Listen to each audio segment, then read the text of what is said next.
Hello everyone. Today we are going to look at bacterial growth curve. The topics which we'll be covering in this video are what is growth curve of bacteria, means what are their what is the characteristics of growth curve of a bacteria. Next we'll look at into batch culture, which we discussed in earlier previous video, and different phases of bacterial growth curve also, which are lag phase, log phase, stationary phase, and death phase.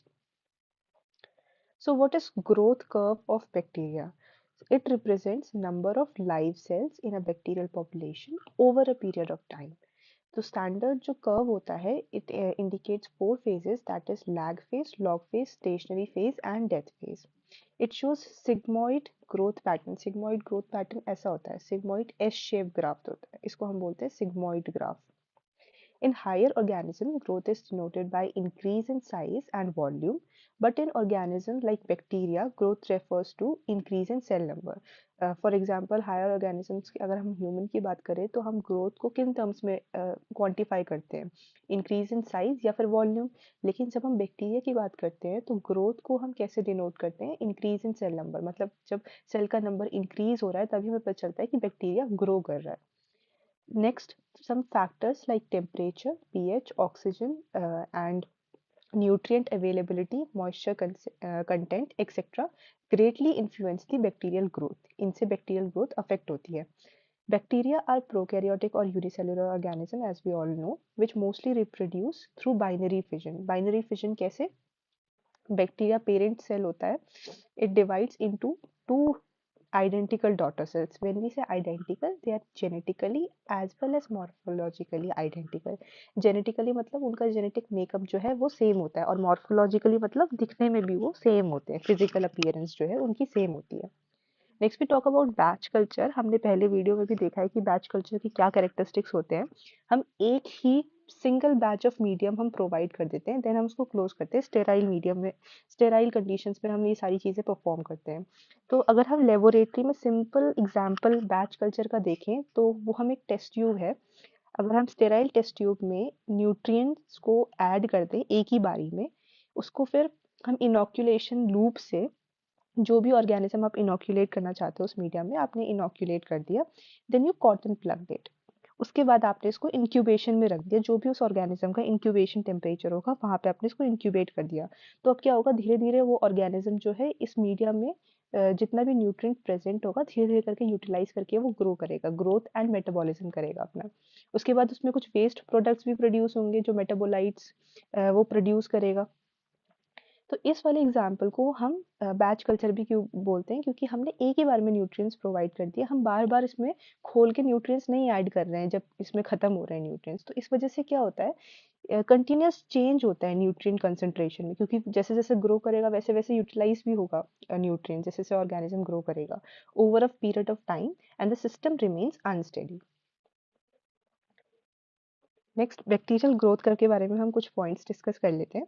In a laboratory under favorable condition, a growing bacterial population doubles at regular intervals. Laboratory में मतलब हम favourable conditions, जो भी उस organism को जिसको भी आपने ग्रो करवाना है उसके लिए आपने फेवरेबल कंडीशंस प्रोवाइड कर दी. सपोज आप बैक्टीरिया को ग्रो करा रहे हो तो उसके लिए फेवरेबल कंडीशंस अलग होंगी, उसका टेम्परेचर, ऑप्टिमम टेम्परेचर अलग होगा ग्रोथ का. एंड अगर आप फंगस ग्रो करा रहे हो तो उसकी जो फेवरेबल कंडीशंस होंगी लेबोरेटरी में वो डिफरेंट होंगी, पीएच डिफरेंट होगा, टेम्परेचर डिफरेंट होगा. Next, growth is geometric, is by geometric progression. Geometric progression मतलब दो चार दो, एक से दो हुआ, डबल मतलब एक से दो हुआ, दो से चार, चार से आठ, इस तरह से ज्योमेट्रिक प्रोग्रेशन में आपकी ग्रोथ होती है.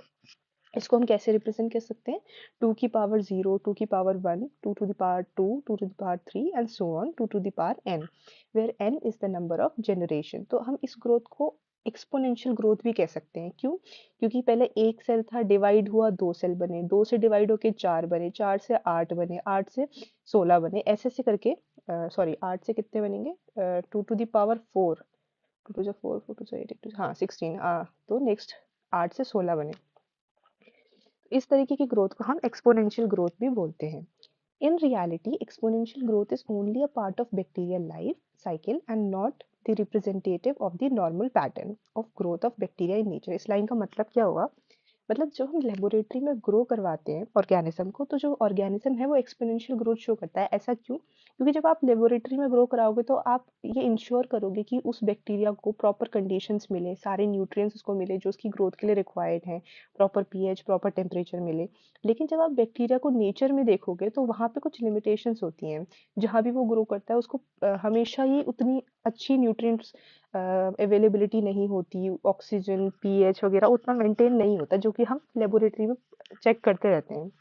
तो इस वजह से नेचर में जो बैक्टीरियल ग्रोथ होती है वो एग्जैक्टली एक्सपोनेंशियल ग्रोथ की तरह नहीं होती है। इट्स रिप्रेजेंटेड, हम क्या लिखा है, in reality exponential growth is only a part of bacterial life and not the representative of normal pattern. मतलब नॉर्मल पैटर्न एक्सपोनेंशियल ग्रोथ की तरह नहीं होता, क्योंकि नेचर में काफी लिमिटेशंस होती हैं। Next, when fresh medium is inoculated with a given number of cells in a closed system, batch culture जैसे हमने बोला, and the population growth is monitored over a period of time। जब हम batch culture में bacterial growth को हम observe करेंगे बहुत ही ध्यान से, तो हमें क्या मिलेगा, एक टिपिकल प्लॉट मिलेगा हमें, जिसमें हम डेटा को प्लॉट, एक ग्राफ मिलेगा जिसमें हम डेटा को प्लॉट करते हैं, and that plot will give us the bacterial growth curve. Here is a representative of the bacterial growth curve। यहाँ पे y एक्सिस में हम log of viable cells per ml को प्लॉट करते हैं, जबकि x एक्सिस में हम टाइम को रखते हैं। तो four characteristic phases of growth cycle are shown in the figure: lag phase, log phase, which is also known as exponential phase, stationary phase, and death phase। और ये जो प्लॉट है, we have plotted it on semi logarithmic graph, that is have one axis on log scale and other axis on the linear scale। Time एक linear axis, linear scale पे लिया हुआ है, जबकि जो हमारा y एक्सिस है वो लॉग में लिया गया है। इसको हम, इसलिए हम इसको सेमी लॉग ग्राफ भी बोलते हैं। सो नेक्स्ट वीडियो में हम डिस्कस करेंगे lag phase, exponential phase, stationary phase और डेथ फेज को डिटेल में। Thank you.